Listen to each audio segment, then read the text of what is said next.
Good morning. This is Friday morning. I sure am glad to be with you today. I hope today is a wonderful day for you, and perhaps the Lord will do something for us in the time that we have. Every day is a gift from God because He gives us life and He supplies for us. What a wonderful day it is to be able to live in this day and to see what God is going to do for us. We have a granddaughter. Our first granddaughter is on staff at Welch College, and every year, twice a year actually, they produce plays. And Francis and I, since the time Abby began be one of the participants and one of the actors in the plays, we would go to that every time. And I don't think we've ever missed one in all these years. We may have for some reason or another, but I don't think we have. And we would go and we would encourage Abby, and we wanted to see our granddaughter. Well, now Abby works mainly in the directing and that kind of thing, and so we still go because it's Abby. We go to see them. But there have been a couple of things that have happened at the college that were just blast from the past, but a blessing to us. Several years ago, the grandson of a lady who had been in our choir when in our very first church that we went to, good night, 45 years ago, well now 50 years ago, and she had been in our choir. Her grandson was graduating at the same time. And so we got to see them. Hadn't seen them in years and years, and they showed up. Last night, a lady came up and sat right beside me. Francis and I were on the front row, and Fran was talking to our daughter on the phone and telling her where we were and where the seats were and all this stuff. And this lady and I started talking about the play, and she was asking me some questions about it. And Abby stopped and talked to her on the way, and I introduced Abby as our granddaughter and one of the directors of the play. And this lady was so kind; she's just talking. And Abby said, "I will put you on our list so that you will get our emails." And she said, "What's your name?" And the lady gave her name, and I looked and I thought, "What?" And I turned to Fran and I asked her, I said, "What was?" And I asked her that name, and she said, "I think so." And about that time, the lady told Abby, she said, "Yes." She said, "We moved here from a little town in West Tennessee," and named the town. It was right next to Selmer, Tennessee, where I pastored for 5 years. This lady sitting beside me had been Kathy's piano teacher while we were there. And I said, "Are you?" And she said, "Yes." And then it was a reunion. Her husband was there with her, and we had a great time. But I got to thinking about it. Isn't God good just to put some little thing like that right there? It was a blessing to her, and it was sure a blessing to us. And we were able to talk with them just a little bit, and they moved here because their son and daughter-in-law moved here and work in a Christian school or work in a school up in Gallatin area. But it was just a wonderful time. God is so good. And sometimes I think we take for granted the goodness of God. And somebody might be listening to me today, and you might be saying, "Yeah, but Pastor, I know that's a wonderful thing, but you don't know the trouble I'm going through today." No, I really don't. But I can assure you we've been through trouble too. And God does not leave us in the trouble, but He always has a blessing somewhere. We need to just trust Him, and God will give us not only the rain, but He also gives us the sun. What a wonderful Savior we have. Well, today we're going to continue talking about godly families. And I hope it'll be a blessing. That dear lady last night, who was the piano teacher, she said um, our I think it was our granddaughter, and she said to one of them, she said, being with this family, talking about our family when we were there with our children and so on, she said was such a blessing. Well, she was a blessing to us. And God is good. Family, heritage, all of those things. Well, we find our text today in 2 Timothy 1. I hope you'll stay with us for that. I read this. I thought it was funny. It said there was a big church in a large city, and it said, the gates of heaven. And then below was a small little cardboard sign which read, please use the other entrance. Don't go in the other one. There was a pastor in Yuma, Arizona, and he made a statement one time. He said, the best prayer I ever heard anybody pray said this: Lord, please make me the kind of person my dog thinks I am. You know, you have to think about that. But isn't that wonderful? That dog will come up to you and just wag his tail at you no matter what. Lord, help me to be that kind of person in real. Some of you remember in days gone by when you went to the post office, you could buy a 2-cent stamp. You could buy a regular stamp, and of course, 50 cents, 56 cents, I think, at the last, or 70 cents, whatever it was. And then at one time, you could buy airmail stamps, and they all cost a different amount, and you would buy that. Well, this lady went into a post office one time and said she wanted to buy stamps for her Christmas cards. And so the person she was talking to asked her, said, what denomination of stamps do you want? And the woman stood there and looked at her for a minute. She said, good heavens, has it come to that already? She said, well, give me 50 Baptist stamps and 50 Methodist stamps. Well, that wasn't the denomination they were talking about. 2 Timothy chapter 1, Paul, writing to his son in the faith, says this. He said, I thank God, whom I serve from my forefathers with pure conscience, that without ceasing I have remembrance of thee in my prayers night and day. He said that to Timothy. Greatly desiring to see thee, being mindful of thy tears, that I may be filled with joy. When I call to remembrance the unfeigned faith that is in thee, which dwelt first in thy grandmother Lois and thy mother Eunice, and I am persuaded in thee also. Wherefore I put thee in remembrance, that thou stir up the gift of God which is in thee by the putting on of my hands. For God hath not given us the spirit of fear, but of power and of love and of a sound mind. It is always interesting to know the background of people. I like it all, but especially of those that are renowned or famous. God gives us insight into the lives of people without having to give us their entire history. Many times in the Old Testament, we find the words that one walked in the ways of his father. Well, this is a description used both of those who did right and those who did that which was evil in God's sight. In other words, somebody following in the paths of Ahab, it was said he walked in the ways of his father, Ahab, to do evil. Well, and for David, he walked in the ways of his father, David.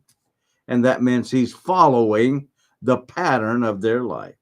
The Lord knows what we need to know about characters of Scripture and what we do not need to know. He gives us the information we need to encourage, to challenge, to warn us, and examples of that which we should seek to emulate and that which we should seek to avoid. Timothy is a fellow helper with Paul. He was a younger preacher, a church planter, and a servant of God that Paul calls his son in the faith. In fact, in this passage, he begins by writing to Timothy, my dearly beloved son. Paul also declares that it is no accident that Timothy loves God and serves the Lord. 3 generations of faith are called to mind in verse number 5. Timothy is reminded that faith was in his grandmother, and then in his mother, and now in him. Paul also says you have a godly heritage in the faith in service. He said, stir up the gift that God had given to him. How? By the laying on of Paul's hands. You know, there are many people who can tell you who was preaching when they got saved, and sometimes it's a very famous person. For instance, many people can say, I was saved under the preaching of Billy Graham. Well, that's wonderful. There was a preacher some time ago. His name was Vance Havner. He was a very, very famous evangelist. And people would say, I was saved under his preaching, or I was saved under the preaching of B.R. Lakin, another very well-known evangelist. And some people they'll come to me and they say, I was saved under your dad's preaching.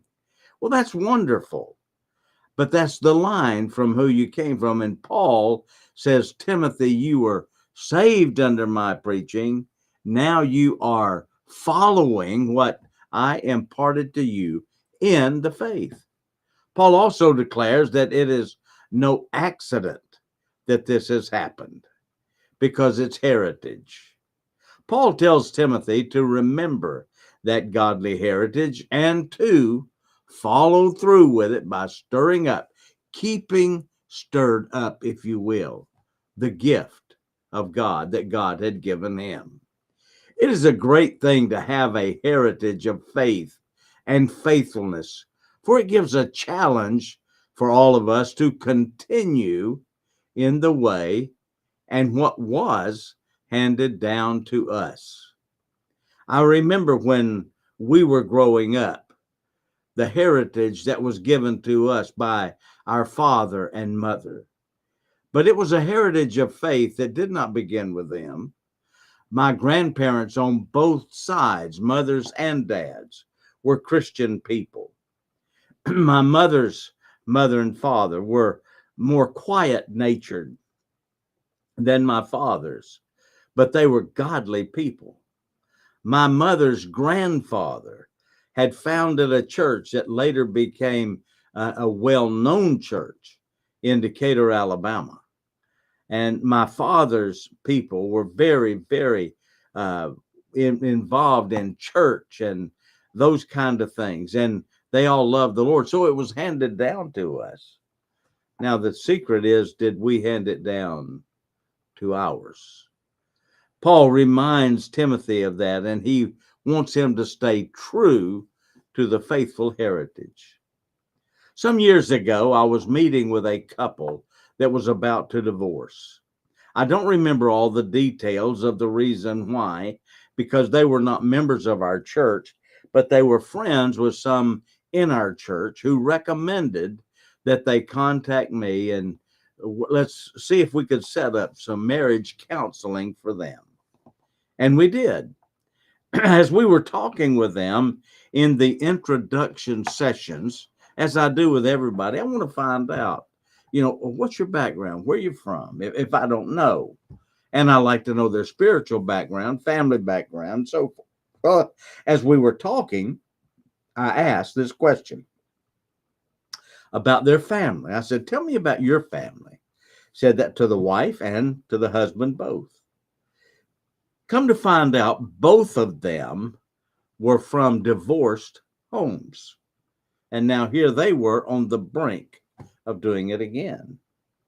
So I asked them, I said, when your parents divorced, each one of them, I said, how did that affect you? Did it have any effect on you?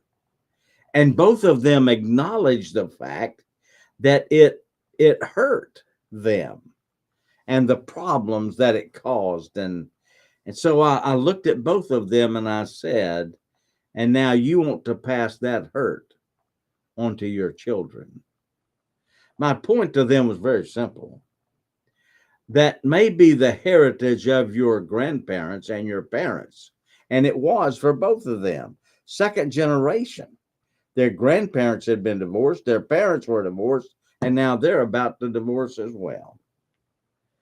My point was simply, okay, it's a heritage. What are we going to do? And I said to them, so you're going to pass this down? And then I looked at them and I said, where is this pattern going to stop in your family? I said, is it going to stop with you?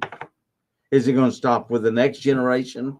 Is it ever going to stop? Or are you going to continue to pass this down? The truth is, it didn't matter what I said, because they did get divorced and they did pass that to their children. Think about it. How sad. Timothy had a pattern that had been handed to him, a pattern of faith in his grandmother, in his mother, and now him. Though his home was divided by faith, his mother was saved, his father was not. And though it was divided that way, Timothy was not divided. Have you ever wondered why Satan has made a concerted effort to destroy the family unit? You ever thought about that? Why the philosophy that marriage is not important, that men and women do not need to live as married or even to get married at all. They can just live together, and if they have children, okay. If they split, they split. Or why the destruction of the biblical family by same-sex marriage? The famous father of modern communism, Karl Marx, gives us a little bit of insight in that. He made a very famous statement when he said this: a people without a heritage are easily persuaded. Now listen to that very carefully. A people without a heritage. What does that mean? When you grew up with a certain philosophy in your home, your mother, your father, you had a philosophy that was handed down to you, a philosophy of work, a philosophy of honesty, a philosophy of doing right, if you will. And then all of a sudden somebody comes, oh, no, you don't have to do that. What's the first thought in your mind? I don't agree with that. My family, and you have a heritage to back up on. Think about it. You may have heard this before, but I think it is worth sharing at this point, talking about heritage. Some years ago, back in I believe it was in the 1800s when the comparison was made, may have been in the 1900s. But a man picked two people out of the 1700s, and he wanted to do an investigation to trace families. The first one that he traced was Jonathan Edwards, the famous preacher who was a part of the Enlightenment, if you will, the Great Revival in America. He was a tremendous preacher, most well known for his sermon, Sinners in the Hands of an Angry God. And he followed his genealogy, and this is what it showed: that he had 1,394 known descendants at that time. Over 100 became preachers and missionaries. He had close to 100 lawyers, 80 public officials, 75 Army and Navy officers, 65 college professors, 60 physicians, 60 prominent authors, 30 judges, 13 college presidents, 3 United States senators, and 1 vice president of the United States. Man, what a heritage. There was another man of that time, a man by the name of Max Jukes. He was a frontiersman who was the descendant of early Dutch settlers who was born between 1720 and 1740.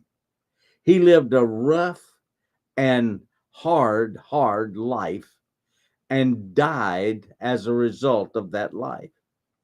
It's said that of his family tree, 76 were convicted criminals, 18 ran brothels or houses of prostitutions, 120 of them were actually prostitutes, over 200 had to live in what in those days was called the poorhouse, and 2 cases of demented minds, literally lost their minds. You say, well, preacher, what are you saying? I'm just simply saying this. We are going to produce what will follow. As I thought about that, I remembered my father praying that God would let him start a godly line.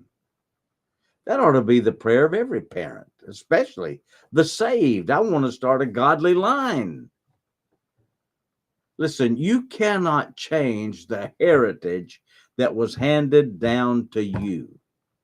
But with the power of God, we should remember that we are the heritage of those who follow, those who come after.